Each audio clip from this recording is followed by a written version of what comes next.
مصطفیٰ ہے حضرت عمر، دعائے مصطفیٰ ہے حضرت عمر، خلیفہ دوسرا ہے حضرت عمر، خلیفہ دوسرا ہے حضرت عمر، جہاں بیٹے کو بھی بخشا نہ جائے جرم پر اس کے، جہاں بیٹے کو بھی بخشا نہ جائے جرم پر اس کے، جو عادل ہو تو ایسا ہو، جو عادل ہو تو ایسا ہو، عدالت ہو تو ویسی ہو، عدالت ہو تو ویسی ہو، دعائے مصطفیٰ ہے حضرت عمر، دعائے مصطفیٰ ہے حضرت عمر، خلیفہ دوسرا ہے حضرت عمر، خلیفہ دوسرا ہے حضرت عمر۔ ہر صحابی کا یہی حال رہا، خود اپنی باڑی کے ساتھ بھی انصاف کرتے، معاشرے میں انصاف کو رواج دیتے۔ ان کا ایک لڑکا تھا ابو شہمہ، حضرت عمر رضی اللہ عنہ کا ایک لڑکا، قرآن بڑی اچھے انداز میں پڑھتے تھے آپ، اتنی پیاری آواز، اتنی سریلی آواز آپ سنے ہوں گے۔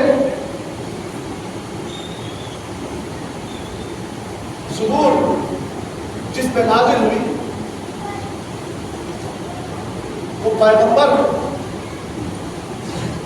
جب زبور کی تلاوت کرتے تھے تو ہواؤں میں اڑنے والے پرندے، بلندیوں پہ اڑنے والے پرندے زمین پہ آ کے بیٹھتے تھے، حضرت داؤد علیہ السلام کے بعد ان کی آواز سننے کے لیے آگے بڑھ جاتے تھے، اور ایک دوسرے پہ حملہ کرنے والا، ایک دوسرے کا شکار کرنے والے بھی آپ کے پاس آ کے شکار نہیں کرتے تھے، بلکہ باادب بیٹھ جاتے تھے، آواز سننے کے لیے تھے۔ زبور کی تلاوت سننے کے لیے فرمایا گیا کہ یہ تو اپنی جگہ ہے، زبور ہمارے نبی جب آئے، ہمارا کلام جب آیا، قرآن مجید جب نازل ہوا، پورے کتابوں کو اللہ تعالیٰ نے صرف کر دیا۔ اب دنیا میں قرآن سے بڑھ کر کوئی کتاب نہیں قیامت تک سب کی رہنمائی کرنے والی، ہر اعتبار سے صرف امت مسلمہ یہ نہ سمجھے قرآن ہماری رہنمائی کرتی، ہر ایک کی رہنمائی کرنے والی ہے، فرش میں رہنے والے کی بھی رہنمائی کرنے والی ہے، عرش میں رہنے والے کی رہنمائی اس کے تعلق سے بھی رہبری کرنے والی ہے، اب تک امکان یہ ہے سمندر کے جانوروں کے ساتھ رہنمائی کرنے والی کتاب، فضاؤں میں اڑنے والے درندے پرندے ہر فرقے کی رہنمائی کرنے والی اگر کوئی کتاب ہے تو وہ ہے قرآن مجید۔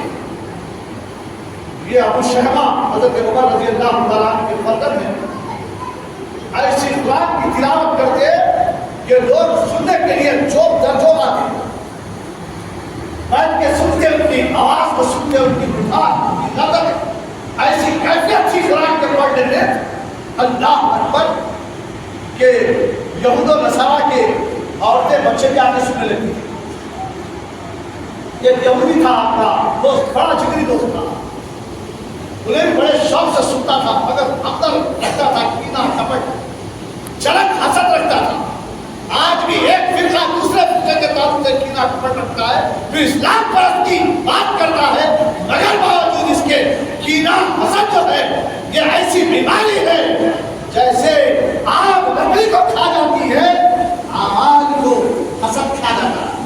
اب سمجھتے میں نمازی غیر اسلام پرست اگر سنت سے حسد کرنے والے کے لیے کیا دی جائے گی، ایک مسلمان دوسرے مسلمان سے حسد کرنے والے کی بھی دیکھی جائے گی، اور یہاں تک کہ صحابہ سے حسد کرنے والے کا تو حق ہونے والا، جس کے سینے میں 4 صحابہ کی محبت ہوگی یہی کامیاب ہونے والے ہیں۔ اس میں سے اگر ایک بھی صحابی کو چھوڑے تو پھر ناکامیابی کی منزل خبر سے شروع ہو گیا۔ حضور نے فرمایا خبر آخرت کی پہلی منزل ہے۔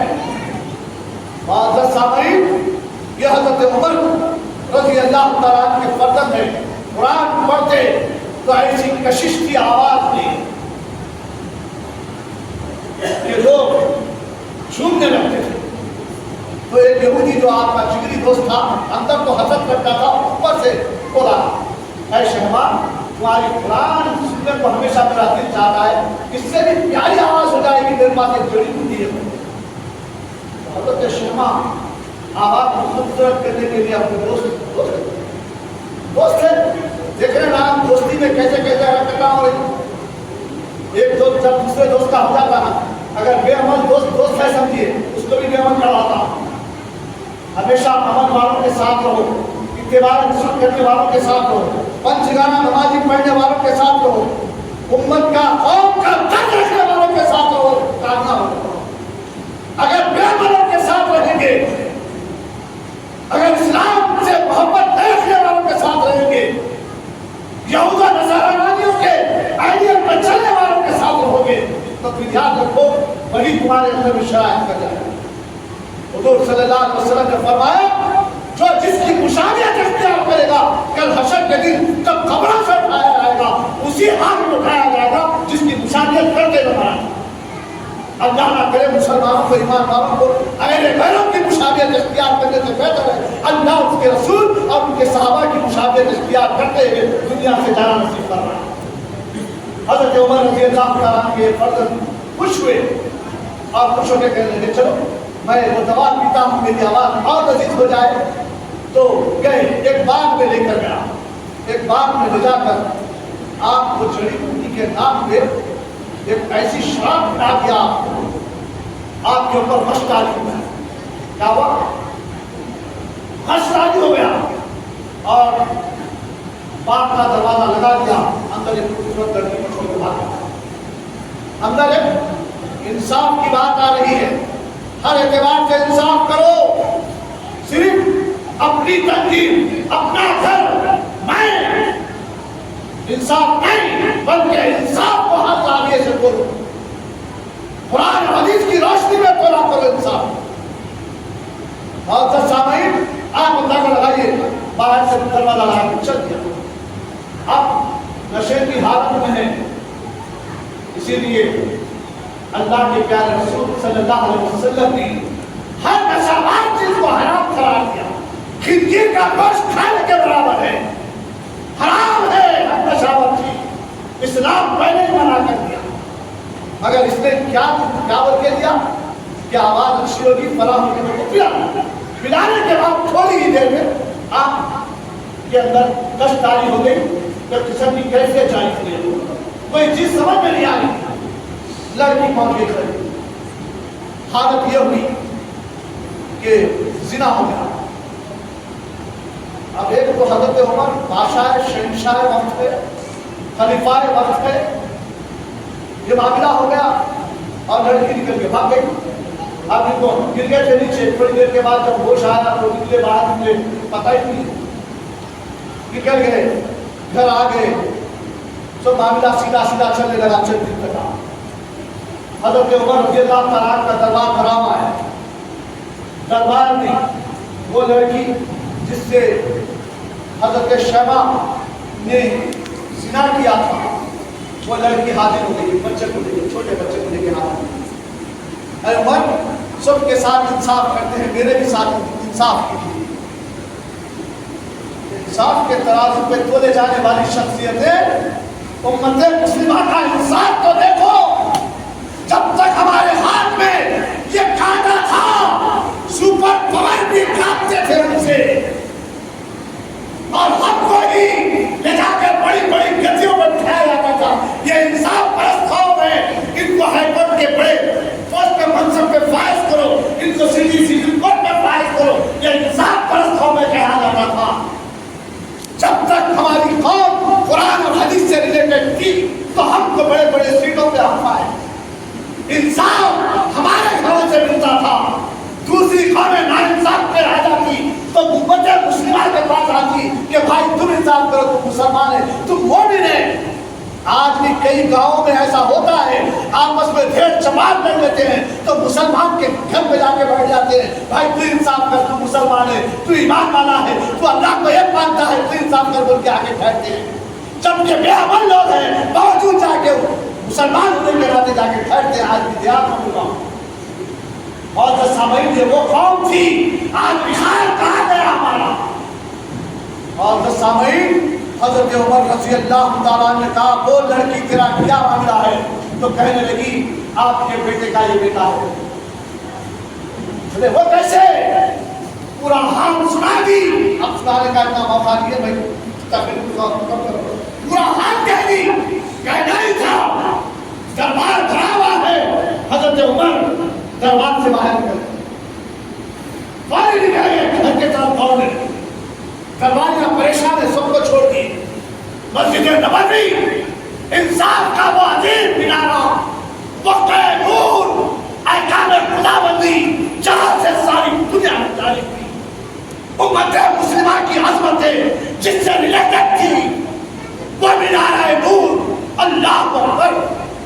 اس منبر پہ بیٹھ کے خطاب کر رہے تھے، اتر گئے نیچے، فوری چلے گئے. جا کر گھر پہنچے، پہنچتے ہی اپنی بیوی سے پوچھے کہاں ہے شہما. تو بیوی نے کہا ابھی باہر سے آیا ہے، کھانا کھا رہا. فوری دسترخوان پہ پہنچ گئے، سر کے بال پکڑے، پکڑ کے کہنے لگے کیا میرے دستر پر ایک ظالم کھانا نہیں کھا سکتا. کھینچتے ہوئے پکڑ کے لے کے آئے، دربار میں بال پکڑ کے لے کے آئے. جب تک یہ انصاف ہمارے امت مسلمہ میں تھا تو قوم پھول رہی تھی، پھل رہی تھی. مشرق سے لے کے مغرب تک، شمال سے لے کے جنوب تک اسلام کا بول بالا کر رہی تھی. آج قوم کا حال کیا ہو گیا. ایک ہم انسان کو نہیں سدھار سکتے، ایک سنت رسول کو لباس دے نہیں سکتے، اور انانیت میں ہماری قوم بھی اتنا مبتلا ہو گئی کہ میں جو کر رہا ہوں صحیح ہے، یہ سب بیکار ہے، دیوانے ہیں، پاگل ہیں، کانتے ہیں میں کو بیٹھائیں گے. معزز سامعین لے کر آئے، دربار میں کھڑا کر لیے، کر کے کہنے لگے جلاد کو بلایا گیا، اس کے اوپر زنا کی حد مقرر کی جائے. جلاد کوئلہ لے کے آیا، حد مقرر کرنے کے لیے کھڑا کر کے رکھے ہیں، بال پکڑ کے. جب انصاف کا وقت آیا لوگوں کی آگ نکل گئی.